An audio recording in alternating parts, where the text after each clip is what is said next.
श्री साईनाथाय ओम श्री गणेशाय नमः। श्री सच्चिदानंद सद्गुरु साईनाथ महाराज की जय। ओम साई राम। गत एपिसोड में हम लोग श्री साई सच्चरित्र पाठ 1 अध्याय 1 का हमने वर्णन किया था। मैं पाठकों से, मैं सभी से माफ़ी चाहता हूं कि मैं और हम का प्रयोग कर रहे हैं। दरअसल कराने वाले तो बाबा है, हम लोग एक माध्यम है। मैं और हम में एक अहंकार छुपा होता है। हम क्या है? हम तो सब, हर एक सांस उन्हीं की कृपा से हो रही है। फिर भी एक संबोधन के लिए मैं और हम का प्रयोग करना ही पड़ रहा है। उसके लिए मैं सभी से क्षमा चाहता हूँ। इस पाठ 1 में बाबा की कुछ लीलाएं का वर्णन किया गया था। अब इस पाठ 2 में देखिए, ये इन चीज़ों का वर्णन है। सबसे पहले ग्रंथ लेखन का ध्येय, यानी क्यों इस रचनाकार को लगी कि हमें साई ग्रंथ की रचना करनी चाहिए। क्योंकि उन्होंने जब 1910 में पहली बार शिरडी आए तो बाबा को चक्की में गेहूं पीसते देखा।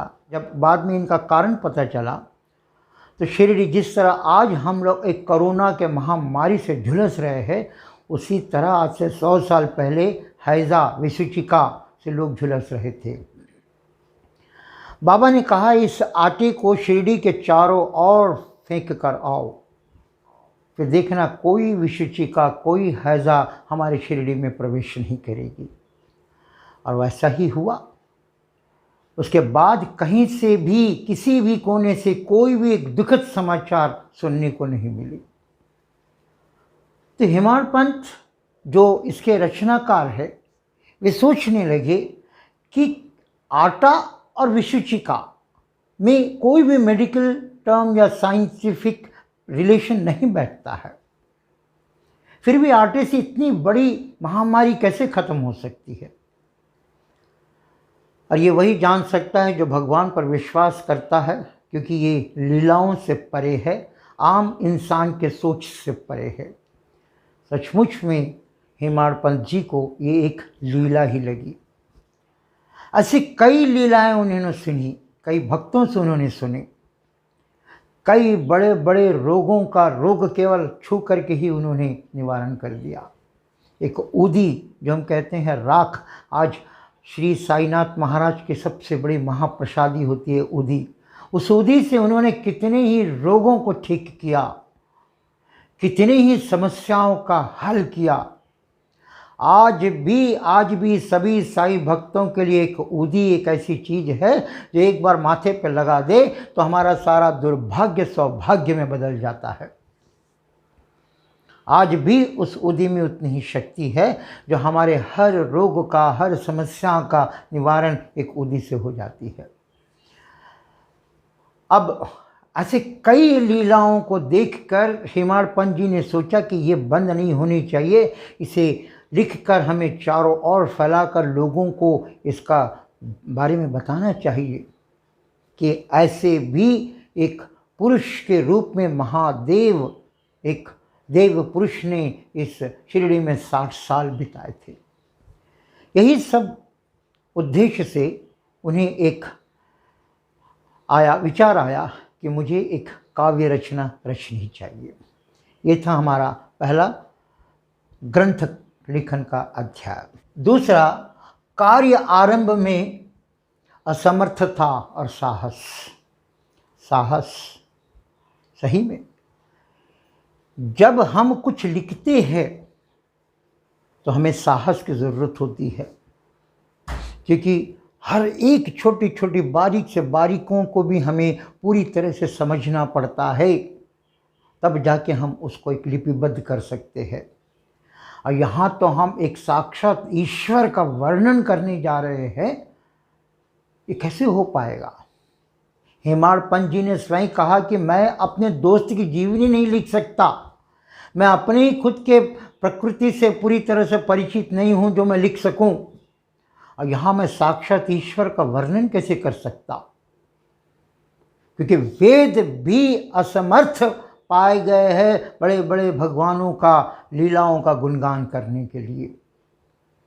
एक संत की जीवनी वही लिख सकता है जो संत हो सकता है, और मैं तो एक निमित्त साधारण अयोग्य इंसान हूँ। मैं कैसे भला इतनी बड़ी साहस कर पाता। और दूसरा ये भी था कारण, इस साई सच्चरित्र के ग्रंथ की रचना के पहले बाबा के बारे में कई पुस्तकें लिखी गई है। श्री दासगणु महाराज ने तो कई बार बाबा का वर्णन किया है। कई किताबें हैं, कई पुस्तकें हैं, कई लीलाओं का गुणगान वर्णन कई किताबों में है। तो फिर इतनी सारी किताबें उपलब्ध होने के बावजूद भी एक और ग्रंथ की रचना क्यों? ये सब उन्हें थोड़ा थोड़ा नकारात्मक में लेने आया है। लेकिन बाबा की कृपा थी, जो होना था वो होगा ही। उन्होंने साहस को अपने को प्रेरणा में लाने के लिए उन्होंने बाबा से आज्ञा मांगी। अब बाबा ने खुद कहा, तुम सारे चीज़ों को एकत्रित करो, मैं तुम्हारे जीवा में, तुम्हारे अंतरात्मा में उतरूँगा और मैं खुद अपनी जीवनी लिखवाऊँगा। खुद बाबा ने कहा। इसलिए ये साई सच्चरित्र और भी पवित्र हो जाता है, क्योंकि ये साई ने ही लिखी है। खाली भले माध्यम हेमाड़ पंत जी हो, लेकिन इसका कण कण में साई का वास है। इसलिए ये एक हमारे लिए आज भी बाबा का जीता जागता स्वरूप है, जो इस वक्त हम अपने आप को सौभाग्य प्राप्त कर रहे, जो ऐसी रचना को हम पढ़ रहे हैं। अब तीसरा, गर्मा गर्म बहस जो वाद विवाद होती हैं किसी विचार को लेकर के, समर्थ असमर्थता, किसी चीज़ को कोई उस पर हाँ कहेगा तो किसी पर ना कहेगा, ये बहस होना है। तो यहाँ पर बहस हुई थी कि इंसान अपने कर्मों का भोग तो भोग ही रहा है। आज हम दुख है तो यही सोचते हैं किसी कर्मों का कोई कुकर्म का फल है। आज हम सुखी भोग रहे हैं, ये भी हमारे कर्मों का लेखा जोखा है। जब हम अपने कर्मों के लेखा जोखे के अनुसार ही अपनी जीवनी चला रहे हैं, तो फिर क्यों हमें किसी गुरु की आवश्यकता पड़ेगी? क्योंकि जो गुरु के साथ बंध जाएगा, अपने आप को शिष्य समझेगा, वो उसका तो पूरा फ्रीडम ही खत्म हो गया, उसकी स्वतंत्रता ही खत्म हो जाएगी। उस गुरु की सेवा करते करते करते अपना जीवन ऐसे ही बिता देगा, उसकी पूरी जो स्वतंत्रता थी खत्म हो जाएगी। यही तर्क वितर्क से वाद विवाद में एक गर्मा गर्म बहस होने लगी। सबसे इम्पॉर्टेंट है, इस साई सच्चरित्र के रचनाकार का नाम था गोविंदराव रघुनाथ दाभोलकर। गोविंदराव रघुनाथ दाभोलकर। लेकिन आज हम किसी भी साई भक्त से पूछेंगे कि इसके रचनाकार कौन है, तो सब कहेगा हेमाड़ पंत है। हेमाड़ पंत ने इनकी रचना रची है। हेमाड़ पंत उनका नाम नहीं है, उनका नाम तो गोविंदराव रघुनाथ दाभोलकर है। तो फिर हेमाड़ पंत कैसे इनका नाम से जाना जाता है? क्योंकि साई ने खुद ये उपाधि उन्हें दी है, उन्हें सुशोभित किया है उस उपाधि से हेमाड़ पंत। पहले तो हेमाड़ पंत को बात समझ में नहीं आई कि क्यों बाबा ने मुझे हेमाड़ पंत की पदवी दी। फिर उन्हें ज्ञात आया कि कहीं देवगिरी के यादव राजवंश महादेव और रामदेव के यहाँ एक बहुत ही प्रख्यात विद्वान मंत्री थे, हेमाद्रि पंत। बहुत ही चतुर, बहुत ही स्कॉलर, बहुत ही विद्वान, उच्च कोटि के ज्ञाता हेमाद्रि पंत वहाँ उनके राजस्व में मंत्री के रूप में थे। वे उस वक्त एक नई प्रणाली, जो हिसाब किताब लेखा जोखा का जो एक नया प्रणाली का उन्होंने आविष्कार किया था कि किसी भी राज्य के चीज़ों के लेखा जोखा को ऐसा भी किया जा सकता है। उन्होंने ही खोज की थी इस लेखा जोखा खाता जो कहते हैं उसके उसके बारे में जो ज्ञान था, और साथ में विद्वान के साथ साथ तो वे एक कई काव्य की रचना भी की थी। और इन्होंने सोचा कि कहाँ हेमाद्रि पंत और कहाँ मैं एक मंदमती जो कुछ भी ज्ञान नहीं, कहाँ मेरे को बाबा ने उनका नाम से मुझे नवाजा है। लेकिन बाबा जो भी कहते हैं, भले ही आज हमें समझ में ना आए, पर दूर जाके कभी समझ में आएगा कि अरे बाबा ने तो उस वक्त हमें बता ही दिया था। दूर जाने के बाद उन्हें तब पता चला कि बाबा ने ये नाम मुझे क्यों दिया, क्योंकि जब साई संस्थान बनी तो ये वहाँ के अध्यक्ष थे और साई संस्थान को बखूबी से चलाते थे। उन्होंने भी इस साई संस्थान के हिसाब किताब को लेखा जोखा करने का एक नई प्रणाली भी इन्होंने आविष्कार की। इतने उच्च कोटि के विद्वान, मतलब इतने उच्चतम कोटि से उस संस्थान को चलाया। ये सब तो हेमाद्रि पंत से मिल रहा था, और हेमाद्रि पंत तो काव्य रचना करते थे, और इन्होंने भी लास्ट में साई ग्रंथ, जिसे हम साई सच्चरित्र कहते हैं, उन्होंने ही रचना की है। तो इसलिए आज लोग शायद इनके जो ओरिजिनल नाम है गोविंदराव रघुनाथ दाभोलकर के नाम से कम और हेमाड़ पंत के नाम से ज़्यादा जानते हैं, क्योंकि हेमाड़ पंत साई ने ही इन्हें उपाधि के रूप में दी है, जो आज हेमाड़ पंत के नाम से ये जीवित है। और लास्ट में गुरु की आवश्यकता, क्यों हमें गुरु की आवश्यकता पड़ती है, इस पर भी वर्णन किया गया है। क्यों मनुष्य को गुरु की आवश्यकता होती है। मनुष्य एक ऐसा व्यक्ति है, अगर हम सज धज कर कपड़ा वपड़ा पहनते हैं, चेहरे को भी हम पूरी तरह से ये कर लेते हैं, इसके बावजूद भी हम अपने आप को खुद नहीं देख पाते कि मैं इस वस्त्र में कैसा लग रहा हूँ। मुझे बाहरी चीज़, एक आईने की ज़रूरत पड़ती है, वो आईने से हम खुद को देखते हैं। जब एक बाहर की चीज़ को देखने के लिए हम असमर्थ है, किसी और चीज़ का सहारा चाहिए, तो भीतर अंतःकरण में जो हो रहा है उसको हम कैसे देख पाएंगे। उसी के लिए हमें गुरु की आवश्यकता है, क्योंकि वेद साक्षी है। भगवान राम जब मानव के रूप में यहाँ अवतरित हुए थे, उन्हें भी एक गुरु के शरण में जाना पड़ा, गुरु वशिष्ठ। कृष्ण भी जब यहाँ पे अवतार लिए थे, उन्हें भी गुरु की शरण में जाना पड़ा, गुरु सांदीपनि।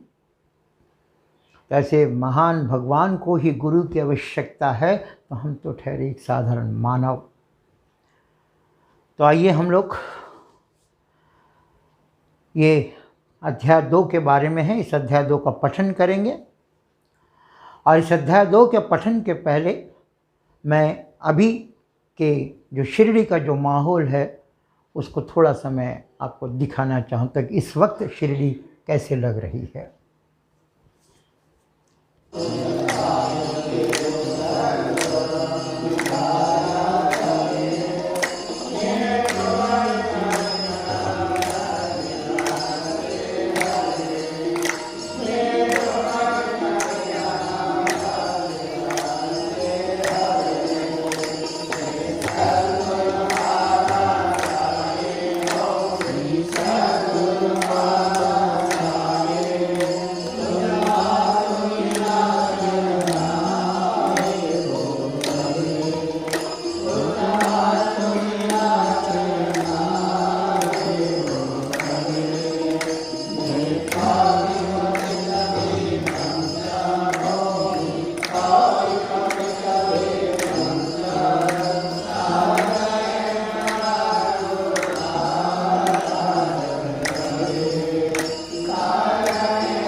अब आइए उनकी कृपा, उनसे हम आदेश लेकर अध्याय 2 का हम लोग पठन करते हैं।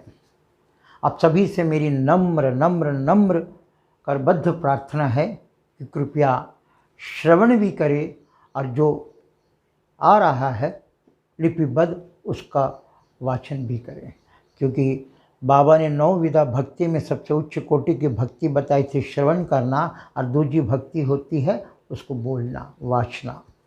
तो ये दोनों साथ साथ करके हम उस महाशक्ति की उपासना करके हम अपने जीवन को सफल बनाएं, और हम भी बाबा से ही कृपा चाहते हैं कि सभी सभी सभी के घरों को सुख शांति और समृद्ध बनाए, ऐसे ही कामना करते हैं। तो आइए हम लोग पठन 2 का अध्याय करते हैं। श्री सच्चिदानंद सद्गुरु साईनाथ महाराज की जय।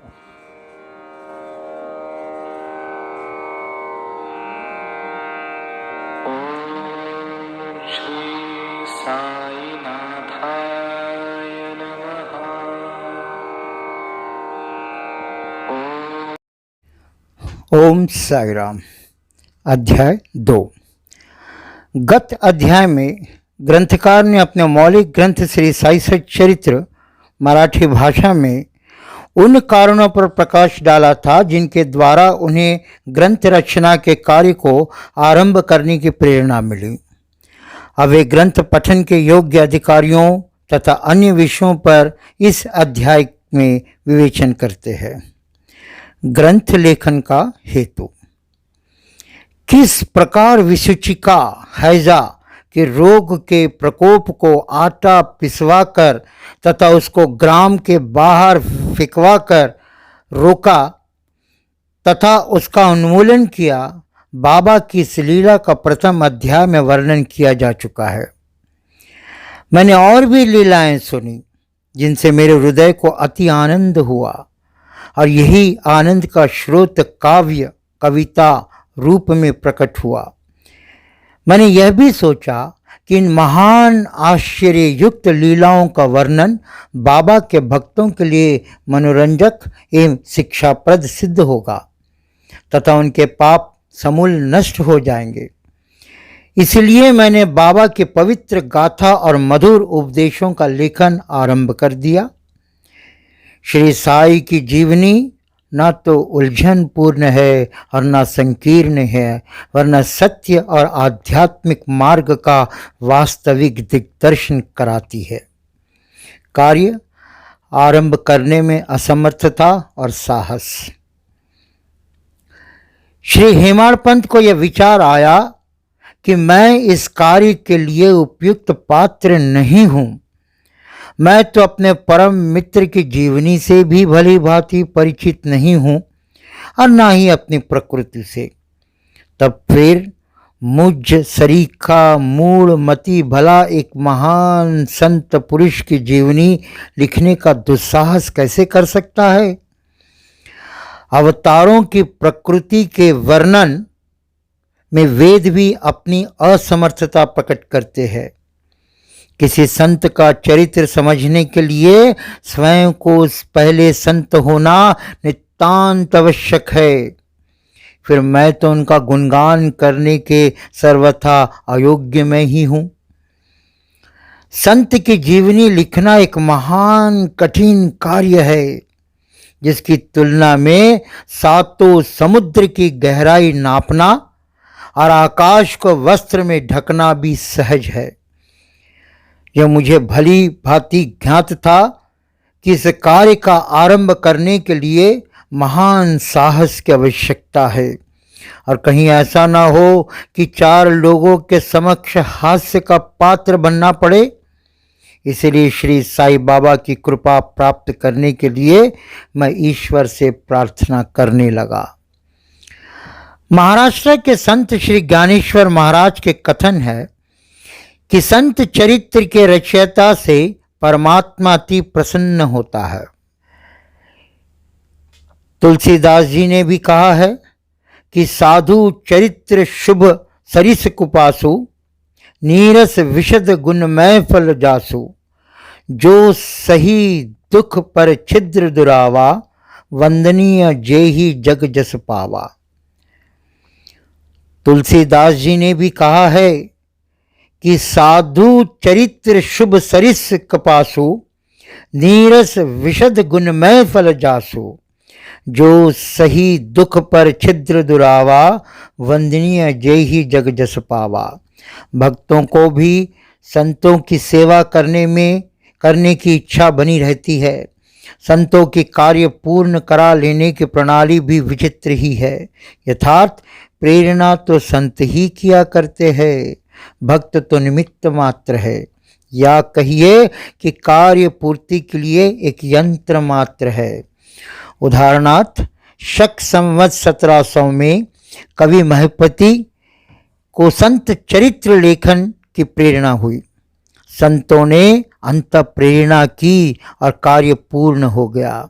इसी प्रकार शक संवत 1800 में श्री दास गणों की सेवा स्वीकार हुई। महिपति ने 4 काव्य रचे, भक्त विजय, संत विजय, भक्ति लीलामृत और संत लीलामृत। और दास गणों ने केवल 2, भक्त लीलामृत और संत कथामृत, जिसमें आधुनिक संतों के चरित्र का वर्णन है।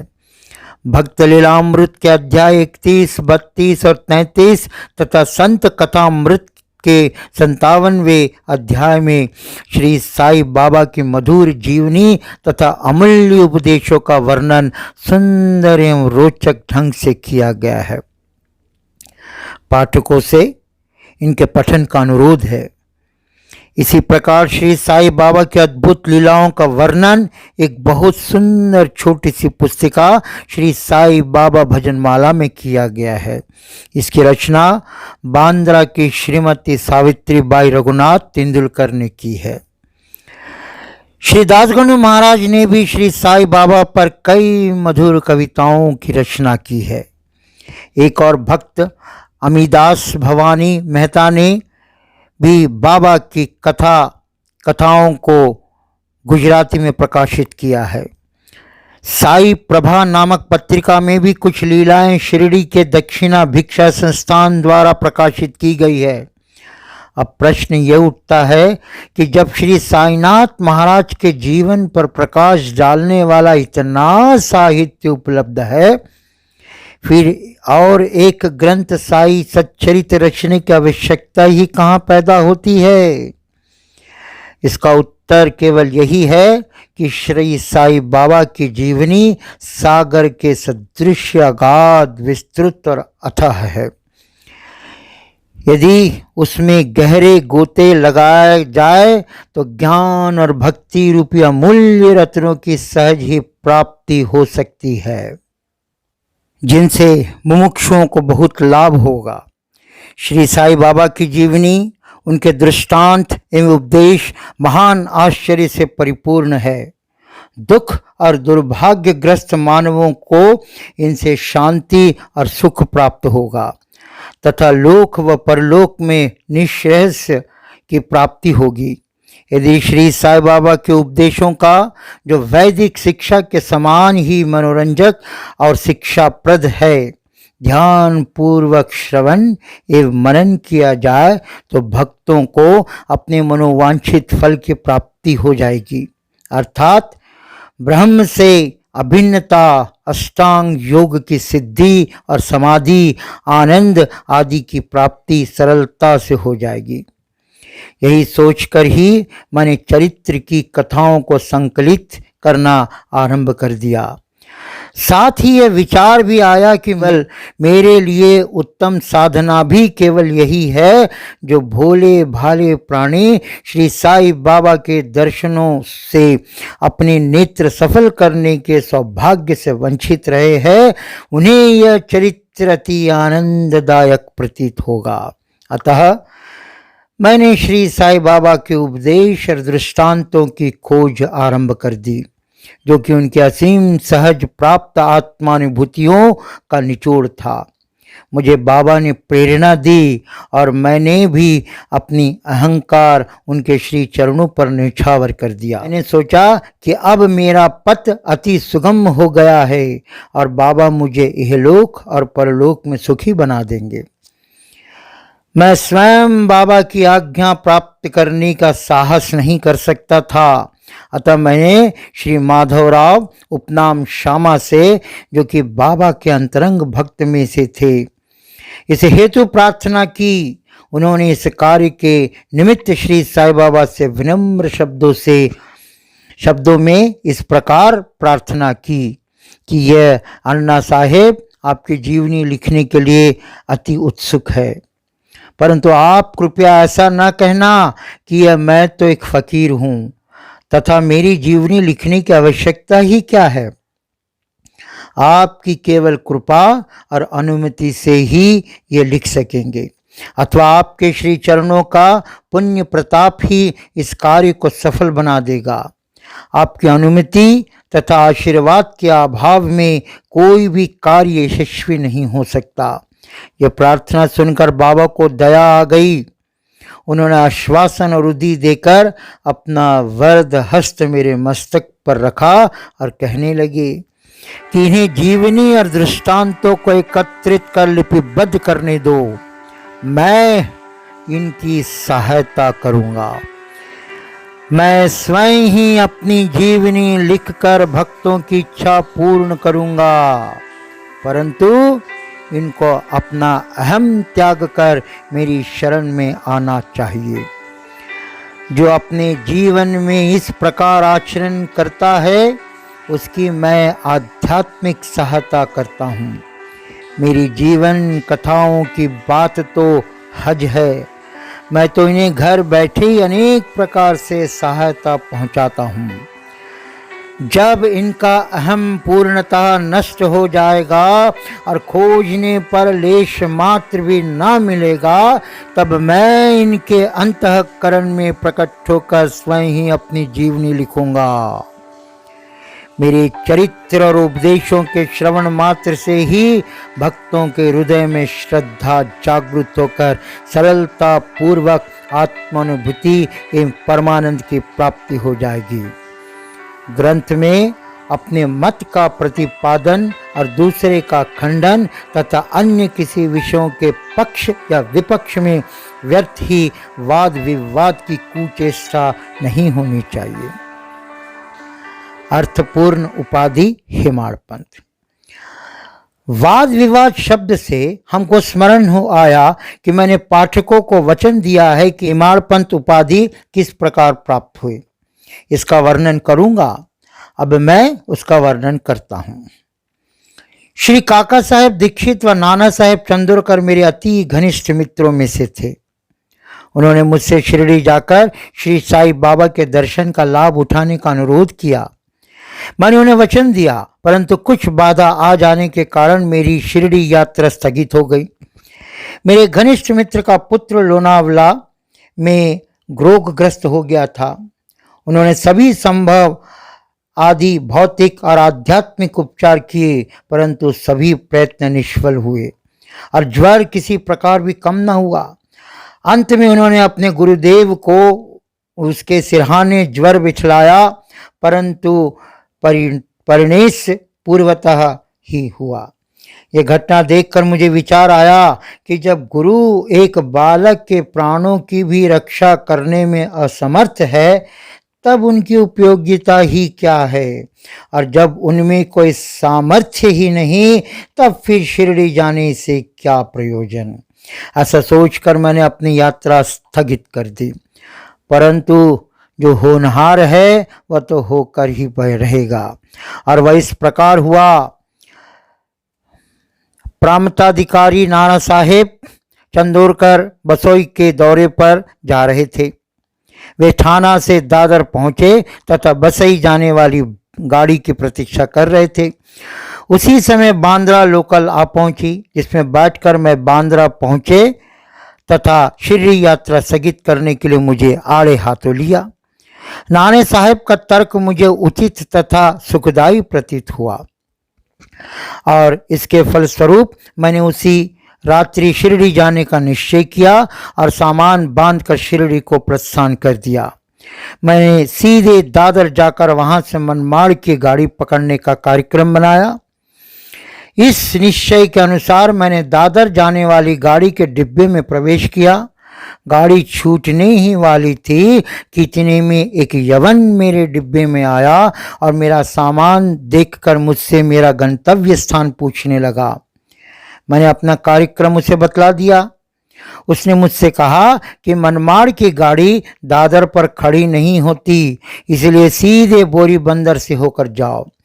यदि यह एक साधारण सी घटना घटित न हुई होती तो मैं अपने कार्यक्रम के अनुसार दूसरे दिन शिरडी ना पहुंच सकने के कारण अनेक प्रकार की शंका कुशंकाओं से घिर जाता, परंतु ऐसा घटना न था।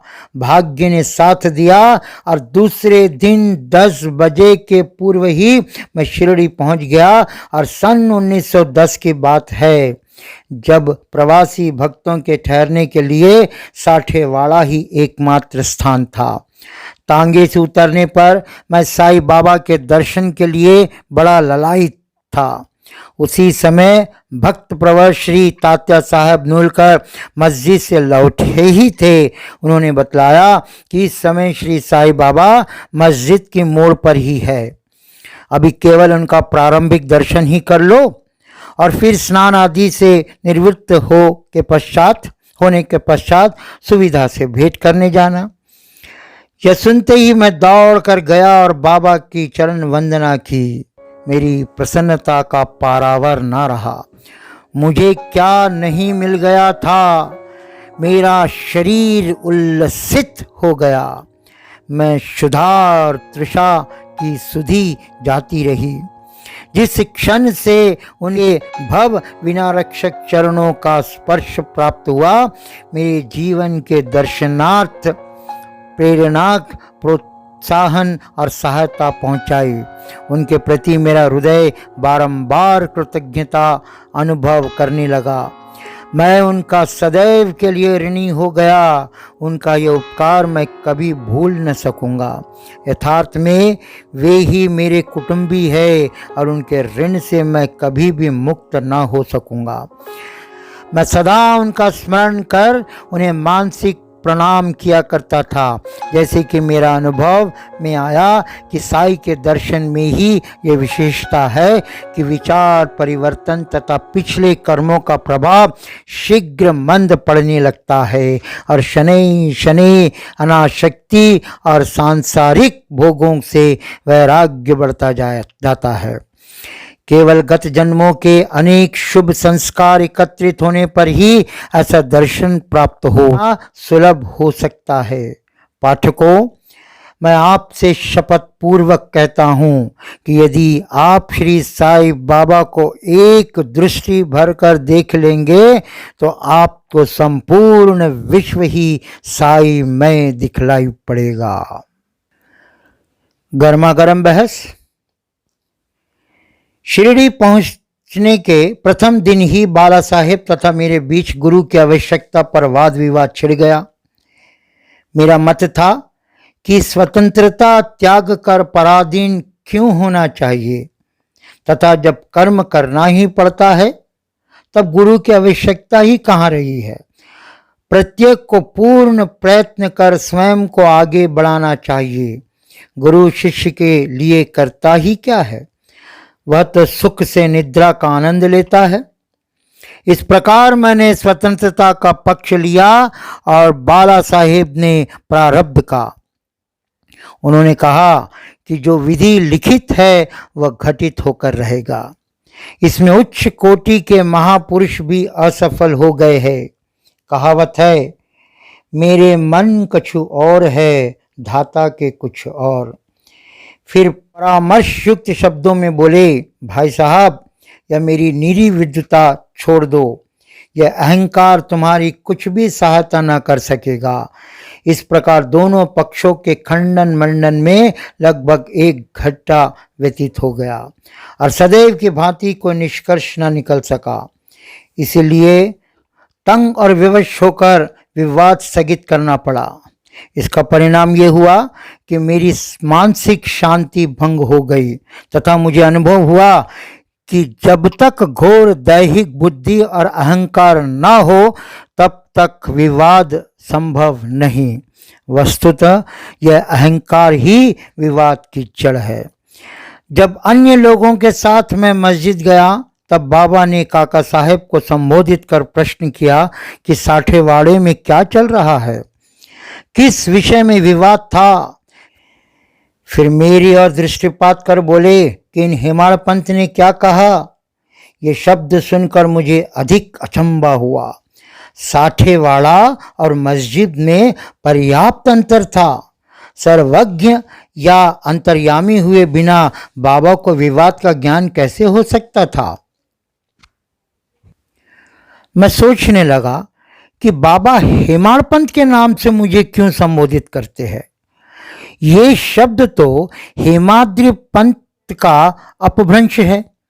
हेमाद्रि पंत देवगिरी के यादव राजवंशी महाराजा के महादेव और रामदेव के विख्यात मंत्री थे।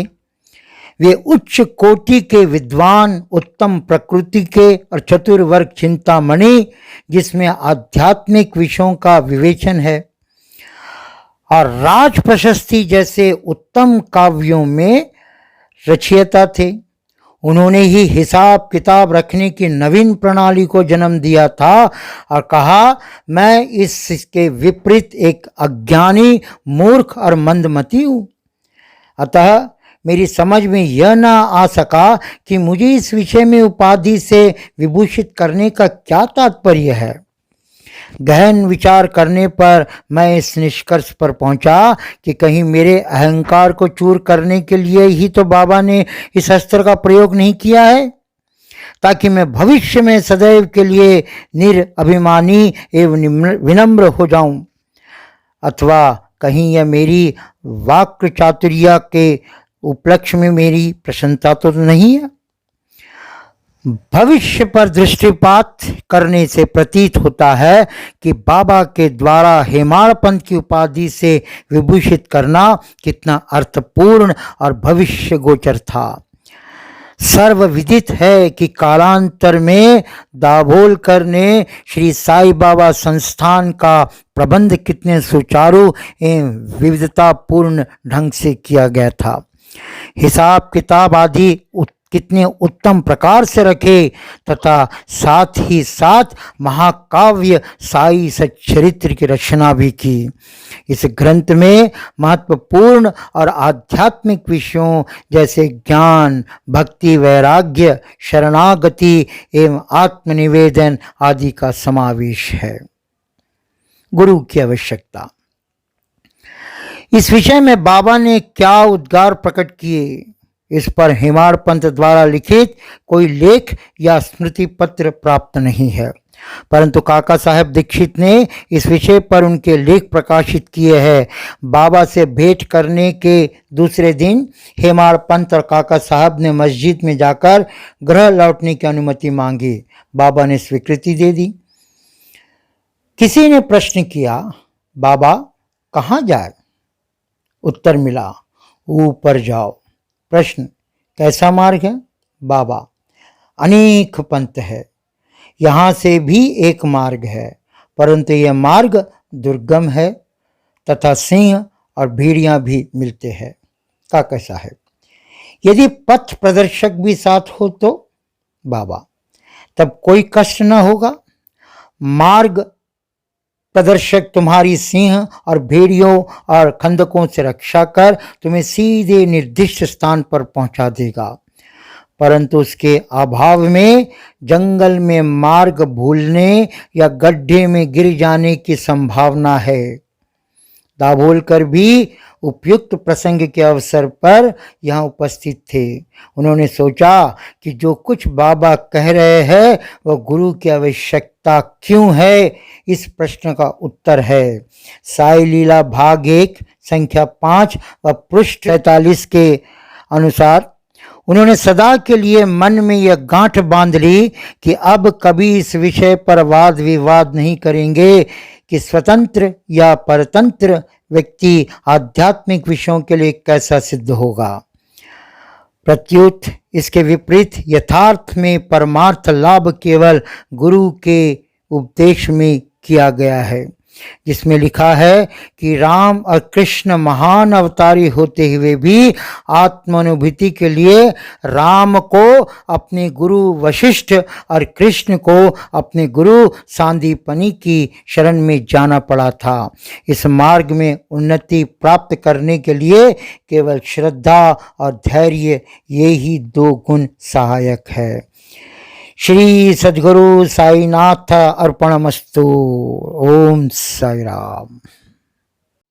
आप सभी को फिर एक बार पूरे हृदय से ओम साई राम कहते हुए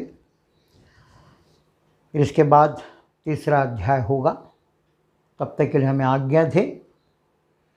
सभी को बाबा अपनी कृपा बरसाए, अपना वरद हस्त आपके सर पे रख के आप सभी के घर को सुख और शांति और समृद्ध बनाए, यही कामना करते हुए हम आपसे विदा लेते हैं। ओम साई राम।